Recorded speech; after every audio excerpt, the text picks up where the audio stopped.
letter A. Ang kapayapaang kaloob ni Kristo ay maghahari sa ating puso. At ang salita ni Kristo ay manang lubusan sa ating kalooban. Upang anuman ang ating ganapin sa salita o gawa ay mangyari lahat sa ngalan ng Panginoon. Ngayon at magpa sa walang hanggan. Amen.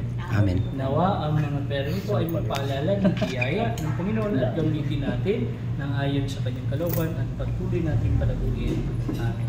No, so, yung makakadampot po ng pera o ng barya, hindi na po siya ordinaryong pera kasi binasbasan na po natin. No, so, pag nakuha natin, pwede nating itago, pwede nating padamihin. No? Itatago na po namin. Ganun na. Ganun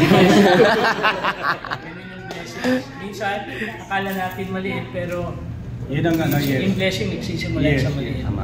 So, padadamihin natin. You can keep it. Huwag natin gagamitin pambili ng yosi. Huwag natin gagamitin pamasahe sa tricycle. Pwede natin ipanlimos. No? Pwede natin ipanlimos or itago natin para maalala natin na mayroon tayong blessing na nakuha at tinanggap sa Panginoon. So, kayo po magsha-shower ng blessings. Okay, Dito po kayo sa Nakakis na pera, kukuhin ka. Sa labas. Ayun mga babas. Pasok daw po. Aga mo sa loob. Nakagis daw sa lay ng ulo. Mapapasok.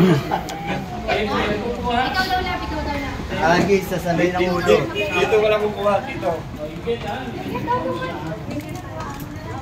Let's go. Piso lang kukunin ko pag bigyan nyo na ako. Kuha kayo ng coin. Ilang ba, Daddy? Talaga? Ikaw? Kami number? Okay, go. Ano na? Blessing yan, blessing. Walang tulakan na. Walang tulakan. Hindi, kahit isa-isa. Isa lang share. Kasi isa lang ang bless na eh. Check yan. Doon na, Ben.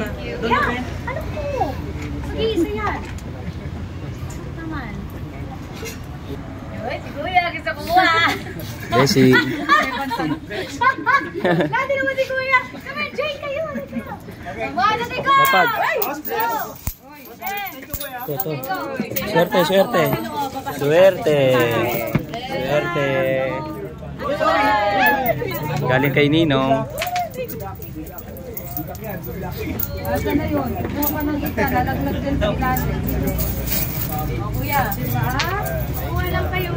Bless yan. Thank you.